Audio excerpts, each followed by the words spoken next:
Hello বন্ধুরা, কেমন আছেন? আশা করি সবাই ভালো আছেন। আবার একটি নতুন রেসিপি নিয়ে এলাম, চিলি বেবিকর্ন সোয়া রেসিপি।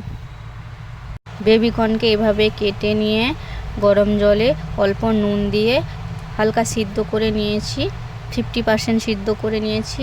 তারপরে জল ঝরিয়ে গোলমরিচ গুঁড়ো, রসুন পেস্ট, আদা লঙ্কা পেস্ট, কর্নফ্লাওয়ার 2 চামচ, ময়দা 2 চামচ, নুন পরিমাণ মতো দিয়ে মাখিয়ে নিব। এভাবে আলতো হাতে মাখিয়ে নেবেন। এরকম মাখানো হয়ে গেছে। এবার কড়াইতে তেল দিয়ে অল্প অল্প করে ভেজে নিব। এইভাবে ভেজে নেবেন। সয়াবিনকে আগে ভিজিয়ে রেখেছিলাম 2 ঘন্টা। সয়াবিনকেও যেমন বেবিকর্নে যেসব মশলা দিয়েছি, সয়াবিনও সেসব মশলা দিয়ে ভালো করে মাখিয়ে সয়াবিনকেও ডিপ ফ্রাই করে নিব। আমার পেজটিকে ফলো করবেন, লাইক কমেন্ট শেয়ার করবেন, বেশি বেশি করে কমেন্ট আর শেয়ার করবেন। আমার রেসিপি আপনাদের কেমন লাগে কমেন্টে জানাবেন। আপনারা কি ট্রাই করেন আমার রেসিপি? জানাবেন।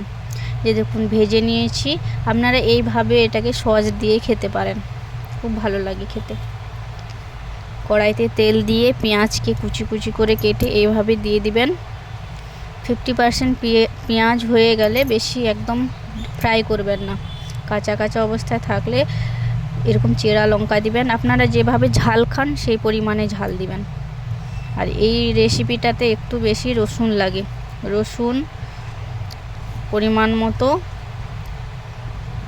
গোলমরিচ গুঁড়ো, আদা লঙ্কা বাটা, হলুদ গুঁড়ো, লঙ্কা গুঁড়ো, কাশ্মীরি লঙ্কা গুঁড়ো দিয়েছি 2 চামচ, chilli sauce, soya sauce, tomato sauce পরিমাণ মতো দিয়েছি।